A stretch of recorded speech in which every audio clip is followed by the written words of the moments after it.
one of the best things you could do as a leader at of your home. One, how about be the lead confessor and the lead repenter? But you can also just pray out loud over your wife.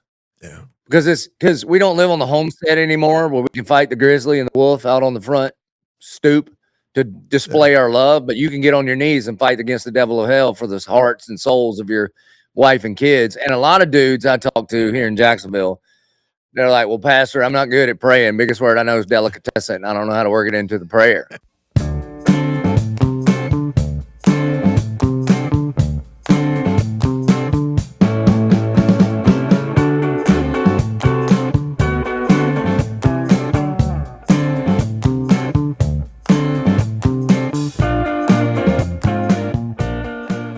Hey, everybody, this is Jeff Allen. Welcome to Who Gave Jeff Allen a Podcast? We're still asking that question. This is a big studio here. We got a lot of people recording podcasts, and they keep asking every day, who gave this idiot a podcast? And we'll find you. We will. There's 6 billion of you out there, but we know one of you did it. And anyway, while we're here, Nordic Wave, my only sponsor, we're still pitching them. Cold Plunge, Nordic Wave. Go to Nordic Wave Jeff 150, and based on the response from my fans, not a lot of you like dipping in cold water, so we're not selling a lot of cold plunges. But I'm telling you, if you're suffering from inflammation, if your diet doesn't, if you change your diet and it doesn't work, I know after a hard day of lifting, I love sitting in the cold water than doing the sauna, and it's made a huge difference in me. So. Find your inner Norseman and go sit in the cold water for about 6 minutes, and you'll feel a change. And check with your doctor. I don't want you to have a heart attack and then sue me. I don't have anything anyway. We have one sponsor, so not much you can take from me. I'll give you my cold plunge if you sue me. And this guest today, man, this is what I love about doing what I do here. I get a chance to talk to people that I probably would not get a chance to talk to. We reached out, and he was kind enough to agree to come on to this. I've been following Pastor Joby Martin for probably well over a year now. When I drive, I listen, and I love the way he preaches, especially to men. He doesn't apologize. He teaches the word, and he calls men to be men. As a matter of fact, I just finished his latest book. I think it's his latest, but I was wrong yesterday when I interviewed another author, and I said, I think I got your last book. He goes, no, I've written 2 since then. So I'm hoping stand firm and act like men. Is that what it, or stand up and act like men? Stand firm and act like men. It's again, an unapologetic look at what you should, how you should behave as a man, based on the Bible. And I like to use the term a sweet aroma. When I see a godly biblical husband and father, it does something to my heart as a man, especially when I see a big honking muscular guy reach down and pick up his son and just cradle him in his arms. Man, there's something to that. And we are called to be gentle but strong as men. And Pastor will talk about that today. But Pastor Joby Martin is the founder and lead pastor of the Church of 1122 in Jacksonville, Florida. Since launching the church in 2012, he's led a movement dedicated to helping people discover and deepen a relationship with Jesus Christ. In addition to providing vision and leadership to the Church of 1122, Pastor Joby is a nationally and internationally sought-after preacher and teacher known for his passionate, practical, and gospel-centered approach to ministry. Pastor Joby has been married to his wife Gretchen for more than 20 years, and together they have 2 children, a son, JP, and a daughter, Reagan Capri. Through his ministry, teaching, and leadership, he's continued to encourage believers to follow Jesus with bold faith and wholehearted devotion. And I can attest to that as a person who has listened to many, many hours of your preaching. So welcome, Mr. Joby Martin. Great to have you here, man. Thanks for having me. I've listened to hours of you standing on stage too. Oh, yeah, it's a little fluffier than what you talk about, but I always tell the audiences, I know what I'm here for. I'm a distraction. If I can distract you for an hour and a half, and take away your problems. But Let me ask you, because your book, when we reached out to you, the people wanted to know what we wanted to talk about. My gosh, every chapter is an hour podcast. I kind of settled on the Corinthians, the love chapter, because I think people gloss over how deep that really is and what the call is for a husband on how to love. And you were pretty open and honest about shortcomings with that. So one of my questions was initially, what's the difference between, say, what Paul wrote in Corinthians and what Solomon wrote as the Song of Solomon? One was poetry, and the other one was a letter. If you can, Yeah, that's good. That was the hardest chapter to write for sure. You know, when I sat down to write a book, Stand Firm and Act Like Men, and then just kind of the way I see 1 Corinthians 16:13 is the act like men as like the hub in the middle of the wheel, and then the imperatives around it are how to do that. And, you know, I felt pretty good about being watchful for the enemy and being strong and using that strength to serve, and being able to stand firm against the enemy. And I am a man. And then very few people keep going, because there's another verse in the same context. It says, let all you do be done in love. And I thought, oh, that won't be hard. I'll just go to 1 Corinthians 13. It's kind of the preeminent text on love.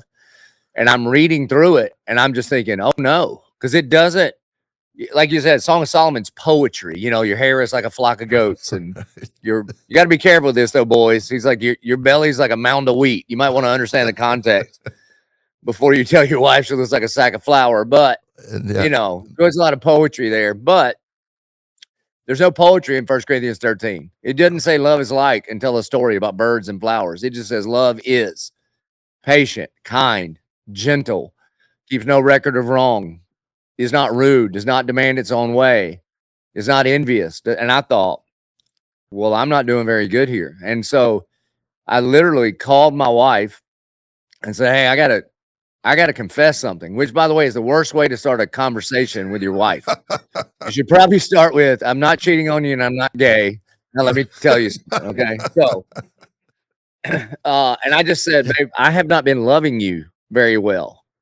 And she's so sweet. She's like, babe, I know you love me. And I go, oh, I love you. I have all the feelings. I mean, they're all in here. We've been married 26 years, and she's the jam. I was like, but I have not been loving you well. She's like, what are you talking about?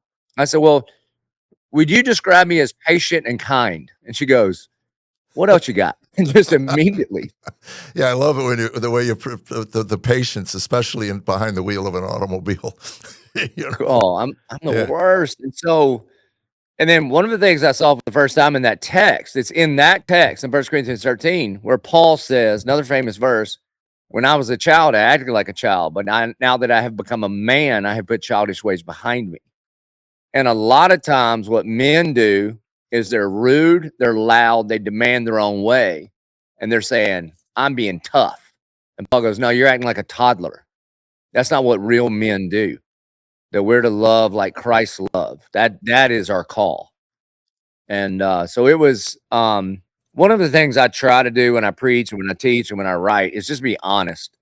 Right. You know, like throughout high school and college, I had the hardest time finding a church where the pastor would admit that he had struggles and that he wasn't just killing it.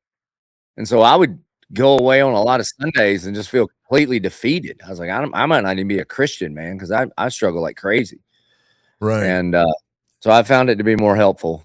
And my understanding was that you were in medical school when you got called, or you were going to medical school, and your dad wasn't exactly thrilled to death to hear that his son wanted to be a preacher. Yeah, that's very true. Yeah, I went to VCU, Virginia Commonwealth University. I did the pre-med program.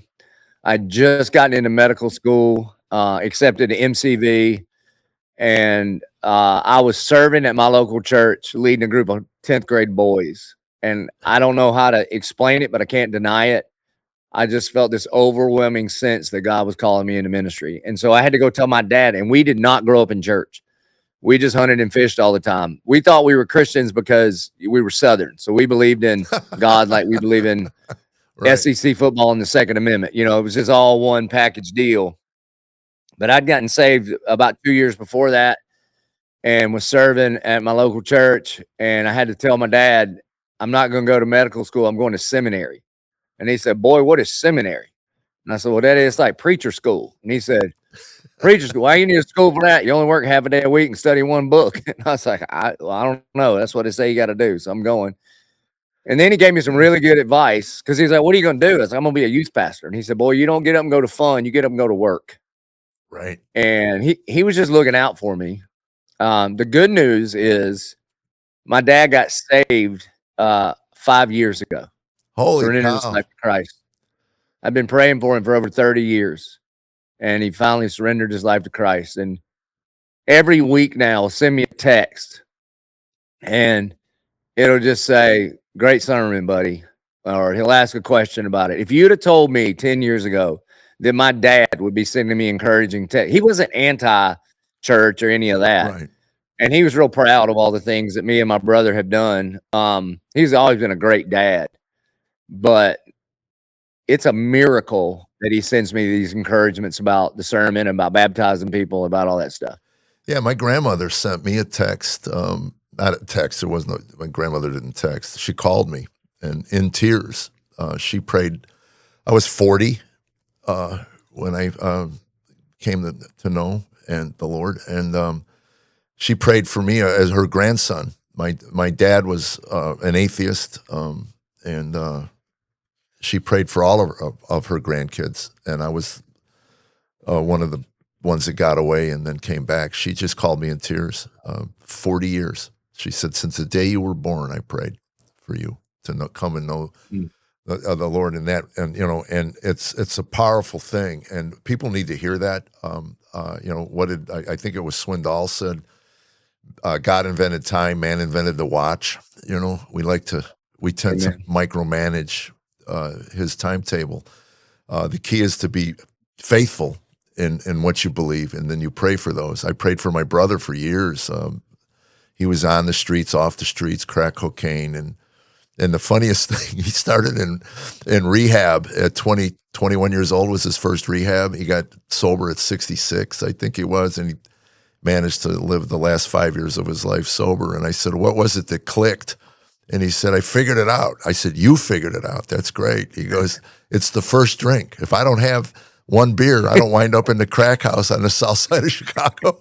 I said, wow, that's like, you could have learned that day one back when you were 21 years old. That would have been great for you, But we are a thick-headed species that God created. One of the things I wanted to ask you too was, when Corinthians says Paul says love keeps no record of wrongs.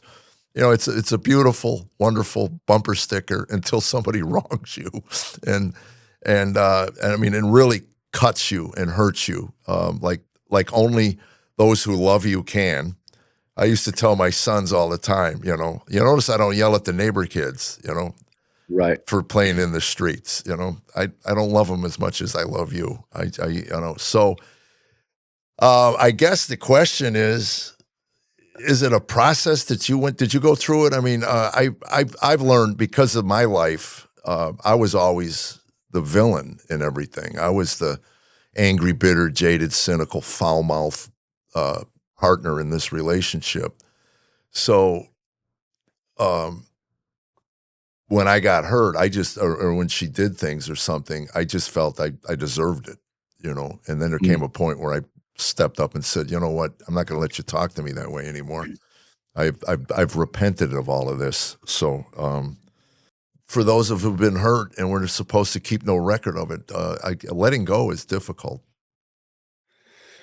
Yeah, and it has to be rooted in the gospel. I mean, if you look at the Gospel of Matthew, when Peter asked Jesus, how many times do I have to forgive? 70 and 7. And Jesus, he tells a story about the guy that owes $1 bazillion, gets forgiven of it all, but won't forgive the guy that owes him a couple days' wages.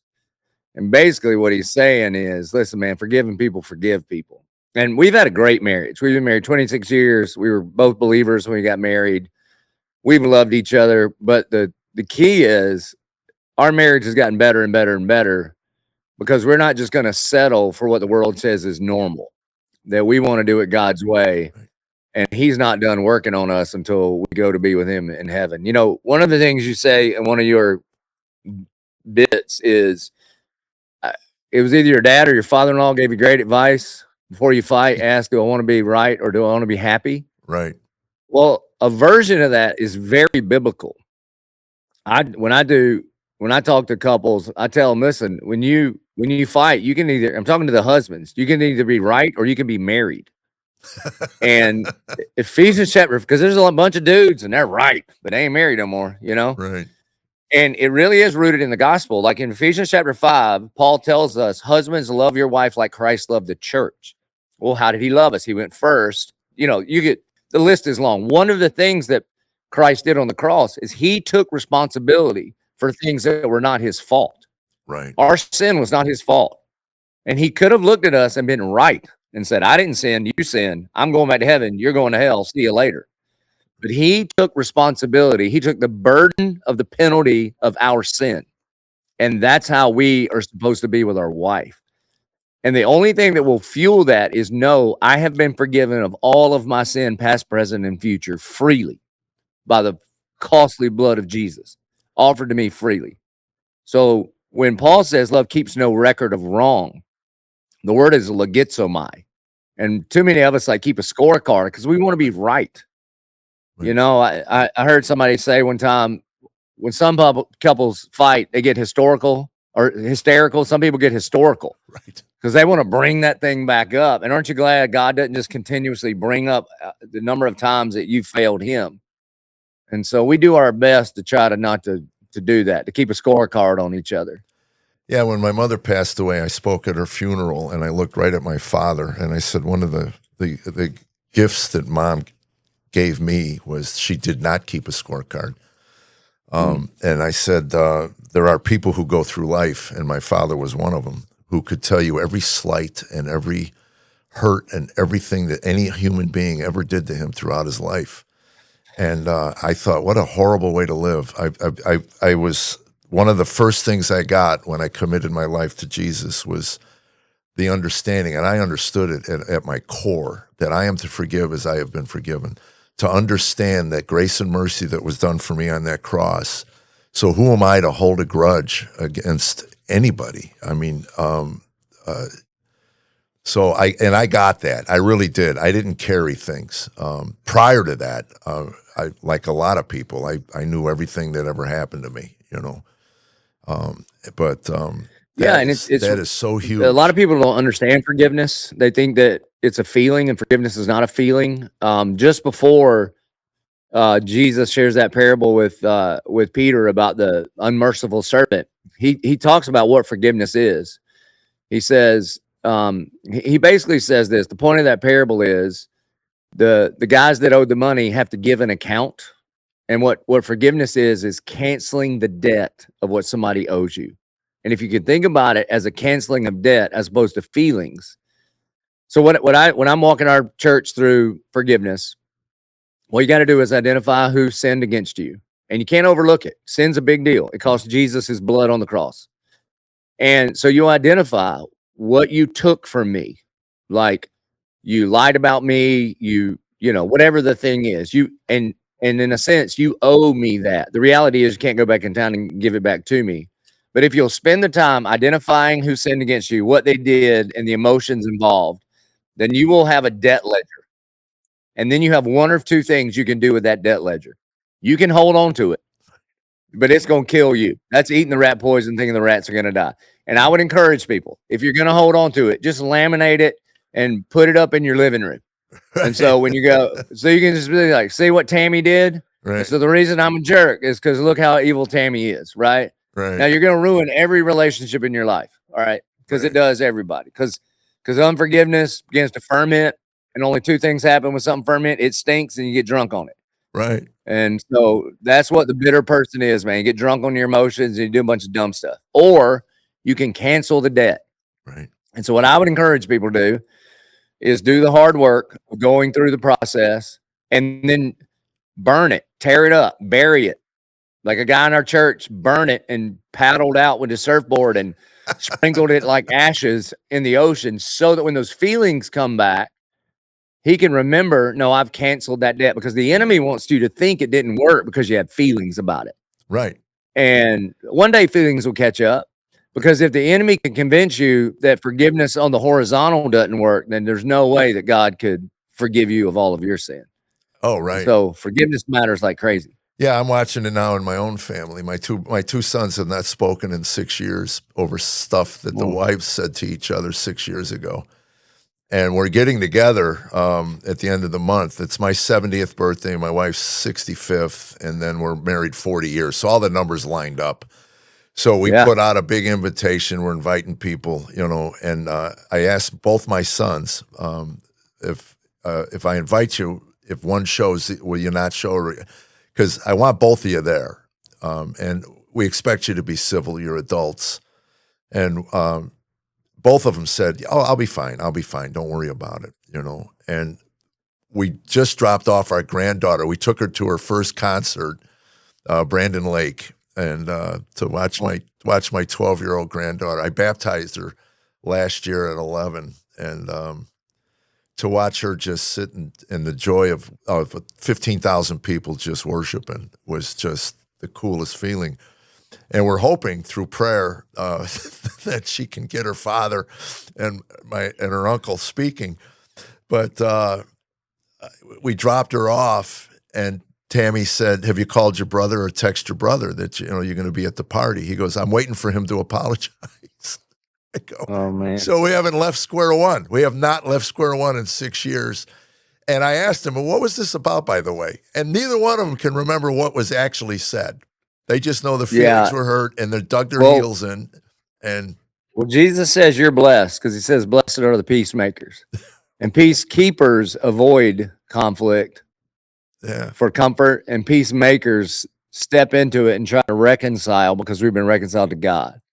Man, I hope and pray they'll see what they're throwing away. Well, I'm really close to my brother. Yeah, they were so close growing up, and we're hoping that when they see each other at the end of this month, that they'll remember, and that's one of the things I've been pushing on my latest tour is for men to remember the first time you laid eyes on that woman that became your wife.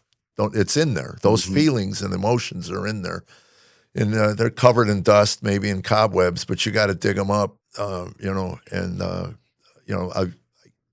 when I think about the moment that Tammy walked out of that, and as a waitress came out with her street clothes on, I make a joke out of it, but it was profound. I mean, white blouse, short black leather skirt, 5'10", all legs. Well, she's 5'6" now, but she was 5'10".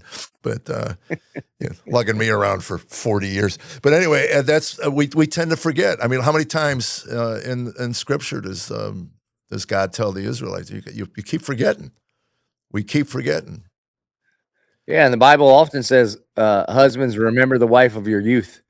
And one of the chapters we talk about this, that Peter is writing to the men of his church, because he's writing to the elders, and he says to be watchful, watch out, be sober-minded, because what a lot of us do as men, we get lazy, and a lazy man's a dangerous thing. That's what took David out. I mean, in the time of year when kings go to war, David's laying on the couch. But 2 pages later, he's a murderer and an adulterer. It's not good. That's not what he intended, but that's where it goes. And so sometimes we're getting lazy at home. And I like to hunt a lot, and too many men treat their marriage like a big elk hunt. Like, you study, you get in shape, you learn them, when they're going to be moving, when they're going to be roaring, and you chase them, you do all the hard work. Then you shoot your shot, you bag them, you put them on the wall, and ignore them for the rest of your life. That is not God's design for your marriage. Are you listening, Christian? Christian just got engaged. Are you listening to this? Absorb it, young man. Yeah. One of the best ways, one of the best things you could do as a leader of your home. One, how about be the lead confessor and the lead repenter? But you can also just pray out loud over your wife. Yeah. Because we don't live on the homestead anymore, where we can fight the grizzly and the wolf out on the front stoop to display our love. But you can get on your knees and fight against the devil of hell for the hearts and souls of your wife and kids. And a lot of dudes I talk to here in Jacksonville, they're like, "Well, Pastor, I'm not good at praying. Biggest word I know is delicatessen. I don't know how to work it into the prayer." I'm like, "All right, boys, here's what you do. Today, take your wife by the hand and you say, 'How can I pray for you?'" and then she's going to say words. Right. Pay attention to the words. Right. And then just when she gets done, just bow your head and say, "Dear God," and just repeat verbatim what she just said. Right. You don't have to add to it. You don't have to be like, "And Lord, help her get a gym membership." You don't have to add anything to it. Just say what she said. Then you say amen. And you're going to look up. She's going to be crying a little bit. She did. Those are good tears. I heard that in one of your sermons, and I did it. I went upstairs. I was sitting in my sauna listening to your sermon. And I went right upstairs. I grabbed her by the hand. I looked her in the eye, and I said, "How can I pray for you?" And she started crying. Amen. Just Amen. He goes, I want good health, Jeff. I just want good health. And because of your preaching on this, and it's and it's something that you repeat more than once, because it needs to be repeated. We have thick heads. We are now praying every night. And the funniest thing, we were coming down to Florida. She rarely travels with me, and we get into a huge fight going into the airport. And now we're sitting at Blake Shelton's place, Old Red, at Nashville Airport at a two-top, and there's a guy next to us, and that ventriloquism thing that you do with your wife. Yeah. The guy next to us had his head down. He was just shoving food in his face. He wasn't going to look up and make eye contact. And the whole time, man. And then we ended up getting to the gate, and I said, "Look, babe, you want me to? I'll take you home. I'll take you home right now. I'm really. You don't want to come with me? That's fine." So anyway, she goes, "We didn't say a word all the way to Orlando, not one word." And we get into the hotel room, we check in, she lays down on her side of the bed. I walk over and I kneel beside her and I lay my hands on her. And she says, "What are you doing?" I said, "This is the time we need to pray.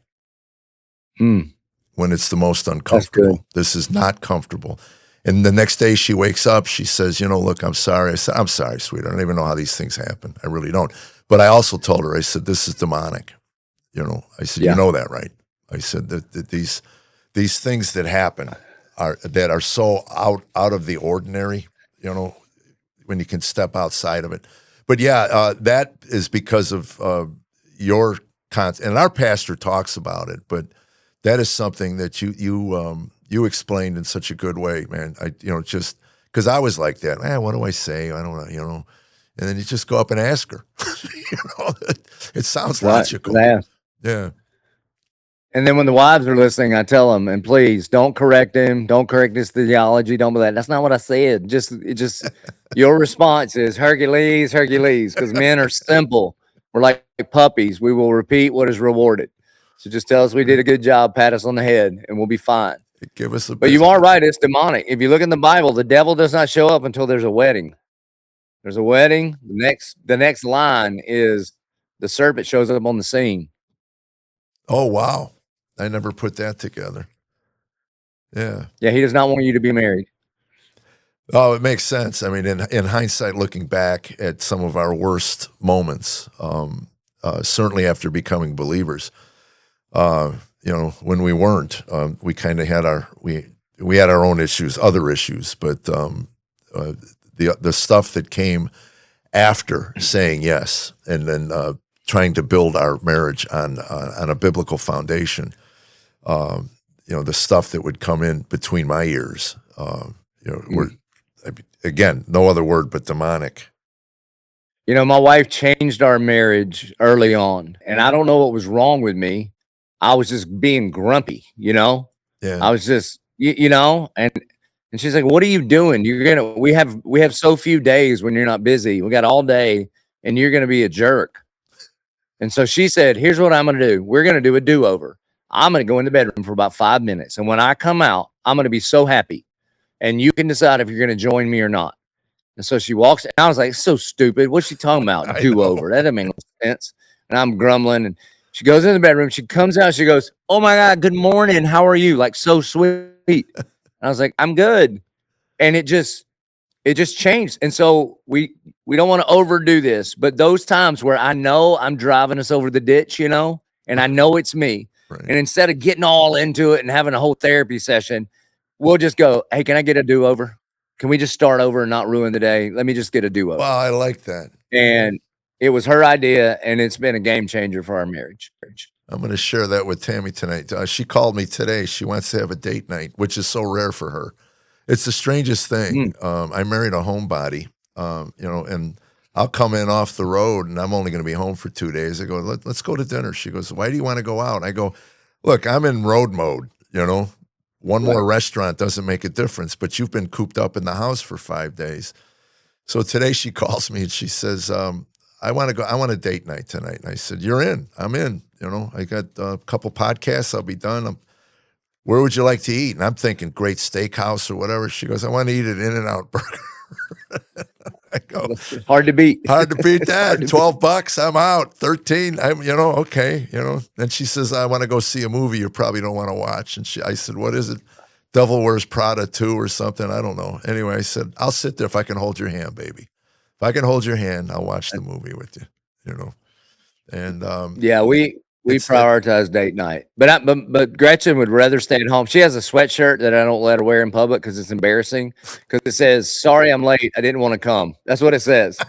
She just wants to sit at the house. So whatever she wants to do, I just want to be with her. Well, it's hard to get Tammy out of the house, but she watching what God has done for her in the last 5 years of her life has been just nothing but phenomenal. We went to the same church 15 years, and I remember asking her one Sunday as people were leaving, I said, point out 2 people we know that aren't the pastors. We didn't know anybody. We would just sit up in the balcony, we'd get the sermon, we'd go home. And 15 years. And they changed pastors. And it's interesting. The new pastor comes out in the middle of 2020 and says, we need to send some money to BLM. And that's when I was watching it on YouTube. I said, well, that's the last check I write to the church. I said, obviously, they didn't do their due diligence on the new pastor because it was a complete 180 from what was teaching before. He certainly wasn't teaching Marxism. So anyway, we were churchless for a while, and then we got a new church that literally opened up a quarter mile from our house, and she plugged in immediately. And we started small group on a Tuesday because we wanted to meet people. And she says, I'm not going to talk. I'm not going to do anything. I'll feed them. That's her love language. She said, I'll bake things. And she leads small group now 2 years later. She prints out the sheets. She leads the questions. She keeps everybody, certainly keeps her husband from talking too much. She goes, yeah, we've heard enough from you, Yeah, don't worry about me. I don't have any feelings. Yeah, we need each other. I mean, yeah, right. Yeah, I mean, one of the things we talk about in the book is in that same passage, 1 Peter, he says the devil prowls around like a roaring lion seeking someone to devour. And if you ever watch the Animal Planet, the lion always takes out that isolated one that's not in the middle of the herd. Right. And so if Jesus, on the night he was going to be arrested in the Garden of Gethsemane, if he felt like he needed 3 brothers to come and pray for him, then who in the world do we think we are to think we can do it without people? Right. Yeah, we need community. We need each other. It's a big part of it. Yeah, I meet every Monday on a Zoom call with 5 or 6 guys for the last year and a half, I think, every Monday, 1 o'clock. I'll do it while I'm driving in the car, I love those guys. And they know all the stink, and they still call me friend. You can't buy it and you can't will it. It's just a gift of grace. So after 20 years of marriage, you're going to love this question. What do you know about love now that your younger self couldn't have possibly understood? I didn't realize that love is like an inexhaustible resource. And the more you give away, the more and more it grows. Oh, wow. I mean, that's one of the biggest things I learned. Like when we had kids, when we had our second kid, you have that first one. We're having a boy. It's the most excited I've ever been in my life, right? Yeah. And then he pops out and you just think there's a whole nother gear here. And then when you have another one, you can't ask anybody this. They'll think you're terrible. You think, oh no, am I going to be able to love the second one like I love the first one? Because I don't think I did a good job of holding any back. I gave everything I had to the first one. Then we had a little girl. She was 7 pounds on the dot. That's the number of perfection in the Bible, by the way. And I remember holding Reagan Capri thinking I would die for you and I might make somebody die for you, you know? And then Right. what I realized is even though I'd given all my love away to my son, I still had all the love to give to Reagan because God is love and love is an inexhaustible resource. If the day I got married, I didn't think I could love my wife anymore. You know, I was pretty obsessed with 26 years in. I love her more. I'm in love with her more. I'm more infatuated, more attracted.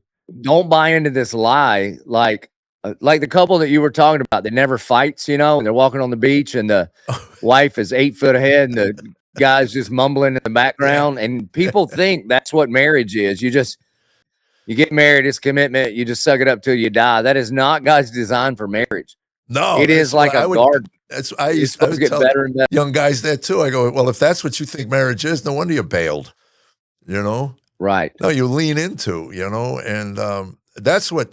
You know, it was interesting. You know, and I'm not breaking any confidence, as Tammy talked about this publicly. You know, when our marriage hit its bottom, she got involved with another guy, and I remember telling her, I said, you know what I hate about these guys that prey on bad marriages, you know, is they get you, they don't get you in the morning, they don't get you in the evening, they don't get you, you know, they get you when you don't want to feel like going out, you just call them and tell them you don't want to meet today, you don't want to go out today, you don't want to get together, and you know, all of it, good, bad, ugly. You know, and that's one of the reasons why I'm so committed to her today is that she has seen it all, man. You know, when we were on the side of the road with the divorce papers and I said, we go home, you're in for the long haul. This is your one get out of jail free. Let's drive the 10 minutes, file the papers at the courthouse, and you deserve better than me.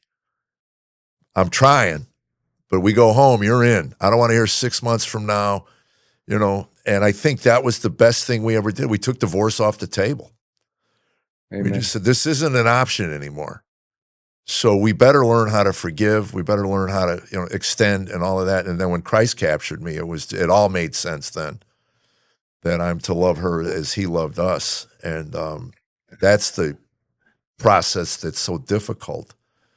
But you just baptized 2,500 people. I mean, are you kidding me? Was this? Yeah, it was all in one day. If you include our prison campuses that don't meet on the same day, it was 2711 was our total number. Wow. Listen, man, I'm just preaching the gospel. That's just what we do. I have no idea why God has decided to breathe his breath on us. We sing and talk like everybody else. Right. I mean, we sing all the Brandon Lake songs too, and we're all preaching out of the same Bible, but we preach the gospel and God saves. Well, not everybody preaches the hard stuff, you know. And I noticed I called my pastor out as a young guy. He's the associate pastor preached to the men on porn. Ian was down in Florida vacationing on that week. He opens the sermon with, I sent out an email to all the men in this church. If you're struggling with porn, contact me and we're gonna preach on this coming Sunday. I didn't get one email back. Come on, you're gonna tell me not one of you guys?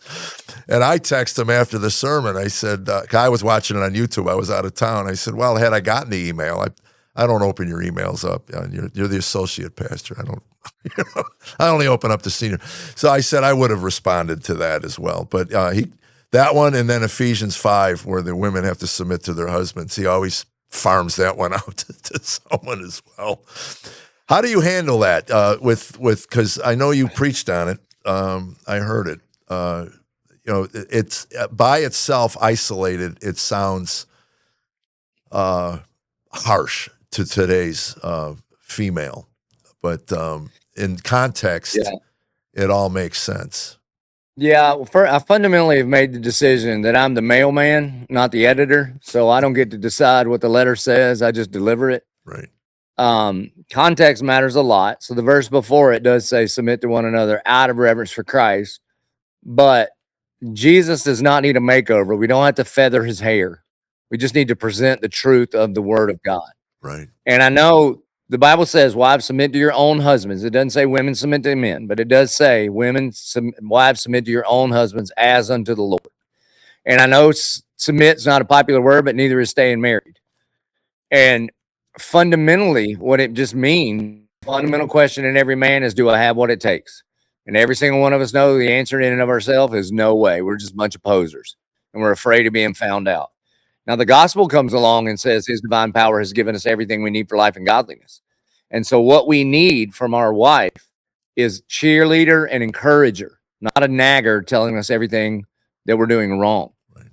And so ultimately what it means for a wife to submit to her own husband is to do whatever it takes to make him feel like the man. That's what it means. You don't have to correct every story. You don't have to point out all the wrong things that he does. Right. But to have a little bit of gratitude, some encouragement. The best thing Gretchen's ever told me is not "I love you." Everybody my dog loves me, but she'll say, "Thank you for my life." That's what that means. Yeah. There'll be times when we're trying to figure something out, and she'll say, "I trust you. I know that you'll make the best decision for our family." That's what that means. And then it says, but here's the thing you got to realize: in the first century, that was not new news. That women had to submit to men. They were property of men. They couldn't vote. They couldn't be in a court. They did not have the same rights. The radical message when Paul says, husbands, love your wife like Christ loved the church. Right. And so when men stand up and act like men, when they lead and love well, everybody flourishes. So the reason my wife can submit to my headship is because I'm not perfect by any stretch of the imagination, but man, when I die, I want her to think the best decision I've ever made other than following Jesus is being married to that man, because he has cultivated a kind of environment where I could grow and flourish into who God has created me to be. So it's not about, submission doesn't mean you got to stay at home and cook and clean and the man tells you what to do. That is not what a biblical marriage is. It's just rooted in a really good friendship. And what really good friends do for one another, they make the other person's deal a bigger deal than their own deal. And when you get that thing right, you'll find yourself on your knees at the foot of the cross together. And then the man will understand it is his responsibility. He's the head. And one day he'll give an account for his family before the Lord. And then if he's doing this thing right, it will be easier for his wife to come alongside him and to encourage him and to support him and to cheer him on, instead of being an antagonist against what he's trying to do. Oh, that's a beautiful picture. And I agree with you 100%. Nothing feeds me more than when she wraps her arms around me and says, "Thank you." It's the best. You've done it. You for the hard work, for the whatever, and the acknowledgement of it. It's, I grew up in my father lobbed compliments around like manhole covers. They didn't come often. They were difficult for him to throw.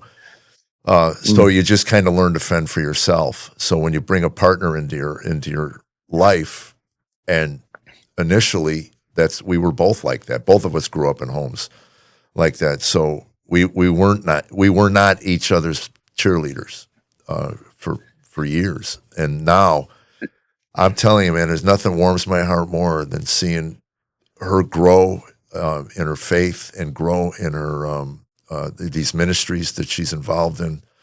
She crochets prayer shawls and just absolutely. Again, it's just it warms my heart to see what God has done for my partner in life and my wife. I don't want to get caught in a new term with you're a lot like me. I mean, it's different, but we travel all over the place. We speak to rooms full of people. People cheer us on, tell us we're great. But they don't know. I mean, the best version of me is standing on stage preaching, But when my wife, she can't get the lid off the jelly jar, and she hands it to me, and I pop that thing off. She's like, "Oh, you're so strong." I mean, I just feel like, I'm a stud. Yeah, it means 10x more than what all the nice people think. Right. People say about me about books and preaching and stuff. Right. Yeah, I heard Matt Chandler. The simplest thing. Matt Chandler said and it was a great picture. He could read compliments or his feed, and somebody Yeah. could say something insulting to him while he's eating lunch, and he goes, "Yeah, I just finished my sandwich and move on." My wife could say something to me on Monday that bothers me, and it's still eating at me on Thursday, 100%. because what she thinks and says really it affects my soul. It affects my soul. Yeah, in one of your bits when you when you talked about getting waxed, Oh, you said, there's 8 billion people on the planet, but if that girl thinks it's sexy, that's it. that's all I care about. That's it. That's it, man. Yeah, and so Matt Chandler is a friend of yours. We mentioned briefly off air that I've been listening to him for years. I've kind of watched him grow up and go through all the stuff that he went through. How did you guys meet? We met through church stuff, but he was just here last week. But man, he's one of my dearest friends. Here's the cool thing about Chandler. So he might be the greatest preacher of our generation, and he's a better dude than he is a preacher. Oh, wow. He's just so genuine. He loves his family, loves his kids, loves Lauren. He's the best hang. You think he's funny on stage, you ought to hang out with him a little bit. Like, yeah, I'm just telling you, he's just one of my favorite dudes. And he's been so helpful. He was he's been a lead pastor longer than I have. And when our church started blowing up and growing like crazy, I would call him all the time, and he would, share all of his experiences. And it's really cool in ministry to have a brother like that. Yeah, and it's so cool that he's been in ministry for that long, and there's been no scandals, oddly enough, because he's surrounded himself with good, godly men to keep everything. Again, it's almost cliche anymore when you see somebody explode in the ministry, and you think, okay, when is the shoe going to drop? And where do pastors go? The ones that are struggling with issues, where can they go? Because if you go public with it, yeah, I don't know. I've met a handful of them that over the years have left the ministry because of just their inability, or there's no place for them to go and heal. I think it was Spurgeon that said, when a pastor falls, you don't kick him out. You send him away, let his whiskers grow, and then when God heals, you bring him back, and then he shouts praises to God from the pulpit. Amen. Amen.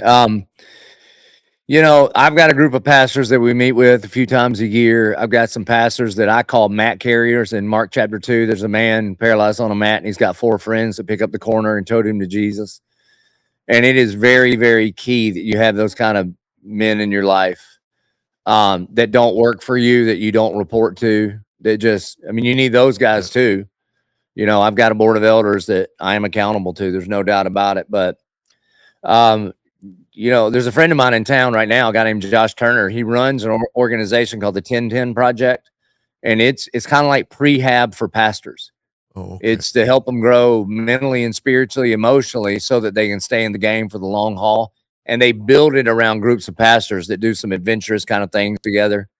And then, like, currently, I'm mentoring about 20 pastors. They're all about 10 years younger than me, and they've all got really big, fast-growing churches.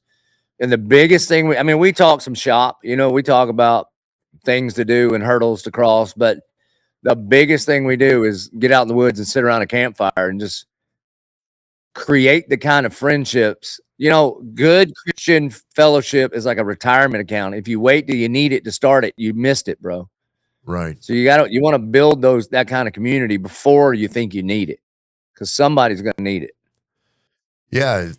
Again, it's the guys I meet with for, and coming out of a 12-step program, I understand the need for community, and nobody heals alone.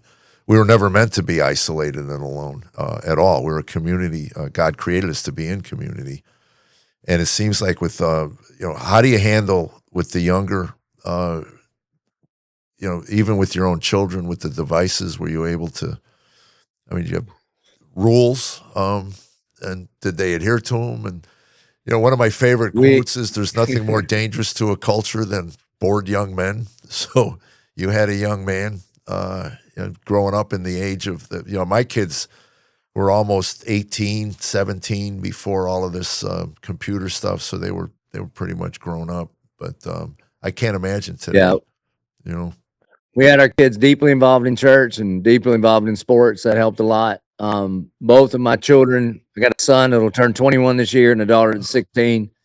They're both walking with the Lord. My son actually works for a ministry called Fellowship Adventures that takes mostly pastors and ministry leaders on hunting and fishing trips. Oh, cool. To help them. Yeah. So he's in Canada right now, living on a houseboat, just serving pastors. So we had rules like crazy when they were young. The more maturity they showed, the more we loosened it up.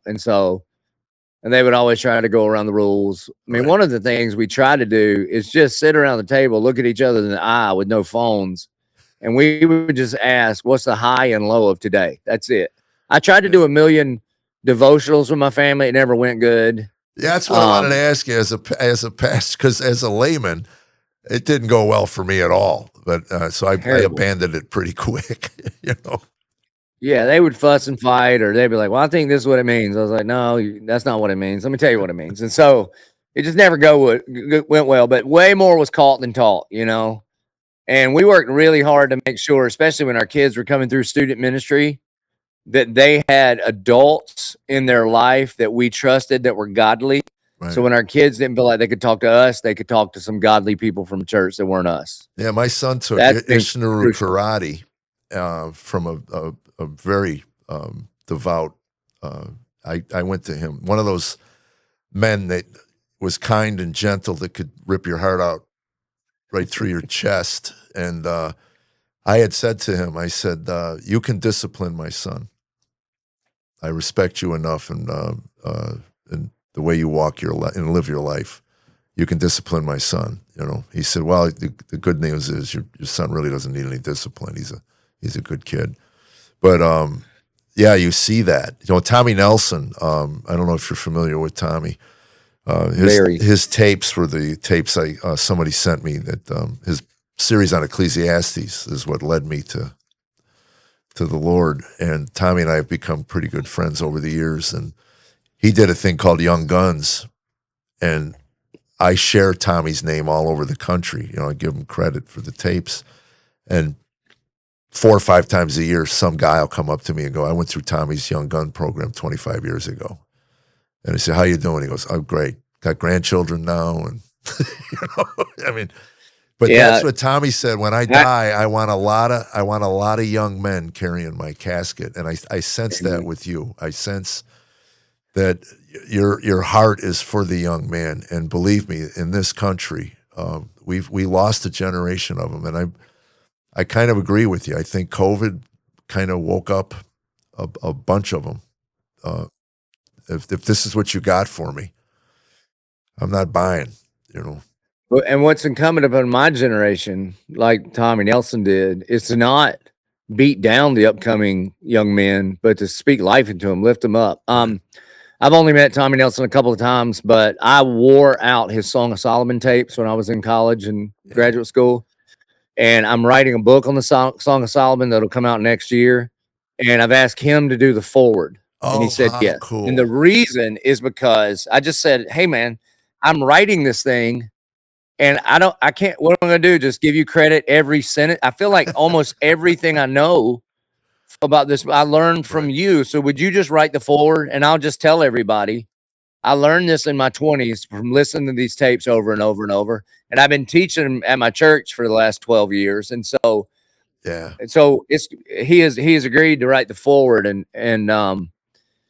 that man, because he is the epitome of showing a man what it is to stand firm and act like a man and still be like, to know how to be tough when it's time to be tough and tender when it's time to be tender. Absolutely. And it's funny when we listened to Tommy's Song of Solomon, we were married almost 15 years. We were believers for 7 or 8, maybe. we both sat there and wept at what could have been, what might have been, had we known. That's what Tammy said to me. She said, I really wish I had done it right. What a beautiful picture of waiting. And, and again, I mean, you're not going to wallow in it. You thank God for the mercy that he showed us and revealed himself to us in a huge way. And we got a chance. But just that picture that he paints, and to my listeners, if you've never heard Tommy Nelson preach the Song of Solomon, I highly recommend going to DentonBibleChurch.org, I think is the website, and purchasing the set, or it may even be available on there. But Tommy preached it to college kids for 10 years, a long time. But can't wait for your book. What's the process? Do you write it yourself? I mean, do you have editors? Do you have, I'm not going to lie. My book, if I wrote it, it would have been a 900-page tomb because I had things to say, So I needed someone to come in and go, that's irrelevant. It's not irrelevant. Yeah, I write all of my books with one of my best friends named Charles Martin. He's a multi-New York Times best-selling author, writes novels and stuff, and he's a deacon and one of our it's like a lay pastor in our church and one of my mat carriers. And so he helps me take all the content from the stage and put it on a page. And so we write them together. So we're working on the Song of Solomon for it'll come out probably like next October. Are you going to preach the whole series? Because that's another reason why I like following you is that you cover a topic exhaustively. You don't just pick a verse and then hit it, and then next week you're on to something else. Our church, we were in the book of John for over a year, and he got apologetic by the end of the year. He goes, all right, man. He said, 2 more weeks. I promise we'll be done with John. So why rush, man? Well, that's the point. Is like, no, man, that's what we're here to learn. If you can't absorb the word, then how does it change your life? It just becomes something like a magazine you've read. No, you gotta, and something you said in your book, and I probably, I think I can't even paraphrase it. It reminded me of, like, I used to say that the word comes alive when you can lay your life over the word. When something changes or happens in your life, and you read the verse, or you hear the verse, or you're in the middle of something and the verse pops into your head, and it shifts your entire thought process. I forget how you said it, but it is a living, breathing word.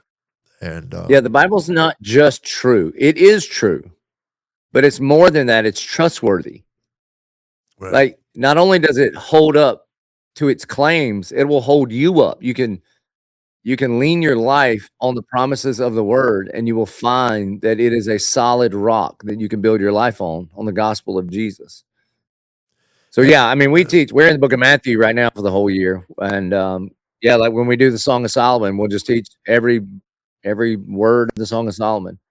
I'm not smart enough to make up, a lot of preachers will just like have an idea and have a verse here. I just teach what the Bible says, because right. Paul said, I'm not ashamed of the gospel of Jesus Christ. It is the power of salvation, not my dumb thoughts about what everybody should be doing. So we just teach expositorily through the word. Yeah. And unapologetically, you're a gun owner. I know that. That's a fact. Yeah. I don't, I was the dog. I probably never got into hunting because I was the dog. When my father took me out to hunt, I was 8 or 9 years old, and I would flush all these things out while 8 drunken lunatics fired 12 gauges over my head. I probably had PTSD before there was a name for it. Yeah. Yeah. So everybody that I know that doesn't like to hunt, they've got that story. Yeah. Like I was in Ohio. It was -3 degrees, sideways sleet, and my dad put me on a bucket for 6 days. I'm like, well, I wouldn't like that either. I wouldn't like it either. Yeah, these animals over my shoulder, I did not sing them to sleep. Yeah, that's a fact. Yeah, James Robinson, who was a friend who just passed away, took me down to Texas somewhere, one of those ranches, And he says, so you don't hunt? I go, nah, not really. So they put a 45 in my hand, pistol, and I shot a jackrabbit. And I mean, just dissipated the thing. And I looked at all these men, you know, all tatted up and everything. And I said, you know, a lesser man would feel bad about that. He was just minding his own business, watching the traffic go by. You know, didn't think it was his last day on earth. But I'll tell you the coolest thing about that whole trip. There was a young man there. You couldn't go to the ranch unless you were 15 or 16. And the kid, his dad took his 3 brothers, and he passed away before he could take the youngest son. So his brothers took him on the hunt. And the last day we were there, that kid pulls up in the back of that truck with the blood, you know, and the antlers. And there wasn't a dry eye in the house, man. Everybody said, you know, Dad'd be so proud of you, man. He got his first buck, you know, and part of me thinks that that's the only way I'm going to heal the relationship between my sons is one son lives in Montana. And I asked him, because I met a guy that takes high-profile CEOs and pastors out on fishing things up in Montana. And I said, if I got my sons to go, would you be willing to take me on a trip up there? And he goes, oh, in a heartbeat. Yeah, would love it. And I don't know if you ever read the book Zen and the Art of Motorcycle Maintenance, but I couldn't even tell you what the book was about. I just remember it was a father-son on a motorcycle. And I said, if it ever comes a point where I need to have my kids yell at me, I'll just put them, you know, get a sidecar, take both of them up to the mountains somewhere you can yell at me for a weekend. Just get it out of your system and let's move on, you know. I raised my son in the woods, and it was just to get time together. Yeah. For his graduation present from high school, I took him to South Africa to bow hunt and watched him shoot a blessbok, an impala, a wildebeest, and a zebra, all with a bow. Oh my gosh! So those times ago, and then now today. But what I did though, as a dad, when he was little, I didn't make him suffer through it. If the weather was bad, we would just punt and go to Waffle House. I'd always let him pick where we were going to eat. No matter, we weren't really hunting. We were just sitting in the woods for a little while, and I'd take every call I had. We'd be calling ducks, and we'd be deer hunting. I didn't care, whatever. I just wanted to do it together, and I wanted to enjoy it. And now he's a hunting and fishing guide for serving pastors. Yeah. So I treasure those moments. Those moments. And is he dating anybody? I mean, does it look like you're going to be a grandfather anytime soon, or? Not anytime soon, but he definitely has hopes of kids and all of that. So he's got his head on straight. He understands, you know, what God's put him on this planet for. And he did college. He went to Tallahassee for about a semester and a half, and he called us and he said, "This ain't it. There's not good things here. I'm not doing good things. And if I don't get off this train, it's going to the wrong place." And so we were so grateful. How mature. That he learned that at 19 years old, or so he came home, got an internship with this ministry, and he's working harder than he's ever worked. I mean, he works 14-hour days every day. And the biggest thing that he says, he's like, I know I can work hard. I know I'm smart. I know God's got a purpose and a plan for me. And, you know, he's really excited to get back home and begin to live out that the rest of his life. Man, how cool is that, man? Well, you should be a proud papa. You really should be. We are. Yeah. And then my daughter is, if anybody could qualify to go to heaven without Jesus, it'd be her. She's almost perfect. Not quite. Sometimes her mom makes her mad, but she's just a dream, man. She wants to go into ministry. In fact, we're homeschooling her the last 2 years so that she can travel with me and just preach, you know, when I go to conferences and stuff like that, just so that, and the main, she's at a great little Christian school here. I'm probably like you. I was in government school right now, but when she's 30 years old and she looks back at her junior and senior year, I want her to have a whole bunch of memories with mom and dad on the road. So we were in Texas last week doing a bunch of stuff. And so we went a day early. We stayed an extra day. We stayed down in Fort Worth at the stockyards and just did cowboy stuff. And same ministry impact. I led a Bible study. I did some devotionals with Shane and Shane, and I preached at the porch at Watermark, a bunch of like a young adults thing. So same ministry impact, but instead of being away from my girls, Right. we, you know, and I'm the dad, dude. I spoil the heck out of her. Like, got her cowboy boots and some little cowgirl dresses and whatever she wants. I don't care. Yeah. Whatever. So much Absolutely. fun. Because they grow so fast. You know, So fast. looking at my granddaughters, the oldest is 13 now. And we got them for this summer. We got all 4 of them coming in for 2 weeks. It was very funny. Growing up, I was, when my kids were young, I was just, I was an angry, bitter guy. And I did, children should be seen, not heard, shut up, leave me alone, get out of here. And a couple summers ago, the kids were over and we got this big open concept in our house, the kitchen and everything. We opened it up because we wanted to spend time together with the family. So we just gutted the entire upstairs. It looked like a bowling alley for the longest time. So anyway, at one point, all 4 kids are running laps. The dogs are chasing them around, and I'm just sitting there reading a book. And Tammy walks over and kisses me on the top of the head, and she goes, "My, how things have changed." And I said, "Yeah, isn't this noise beautiful? Listen to that." And how many? There's a guy at our church Yeah. that got saved late, like mid-50s, late 50s, and big time CEO of a national bank, and he comes, and so he gets saved, and then a few years later, his oldest son gets married and has some grandbabies. And I'm talking to him. I was like, "Hey, man, how are things going?" He's like, "You know what? I've done everything this world has to offer. I've climbed mountains and flown in helicopters and ski, whatever this world offers. I've been on every yacht and every beach, whatever it offers." And he says, "The only 2 things in my life that have lived up to the billing is Jesus and grandbabies." And I was like, "Dude, that sounds like a country song." It is. It does. Yeah. That was so funny. You're speaking of country songs. I live in Nashville, and for 30 years, I've been trying to write a country song. And I realized God actually said, I don't hear his voice often. I always said it would be so much better for me if God spoke to me in a Spanish accent, then I know it was him. Hola, Jeff. Oh, it's you, Lord. So anyway, it came to me, my motive was mailbox money. That was it. I just wanted to write a song so I'd have mailbox money. And God said, "Well, you got a terrible motive, man." I'm not going to tell you what the motive is, but that's really I'm not going to bless that, So anyway, I would love it. Tammy said to me, I was shooting a movie. By the way, my movie's out. You can sit with your family and watch it, called My 7 Grandmas. It's on Amazon Prime. Anyway, we were on the phone, and I'd been on location for a couple weeks or whatever, and I'd been out of town probably for almost a month at that point. And she's getting kind of snippy, and I'm getting snippy. And I said, "What is your problem?" And she says to me, "Don't hate me for missing you." I go, "Holy cow, that's a country lyric. I could get really good. I could get my mailbox money now." So, I couldn't follow up on it though. But isn't that a great line? "Don't hate me for missing you." Okay. No. So there's a guy that lives in Nashville named Drew Parker. He writes a lot of Luke Combs stuff, and Blake Shelton's last #1 hit is one of his songs he wrote. And God got a hold of him lately, and he got out of his record deal. He was touring stadiums and because he just wants to make Jesus music.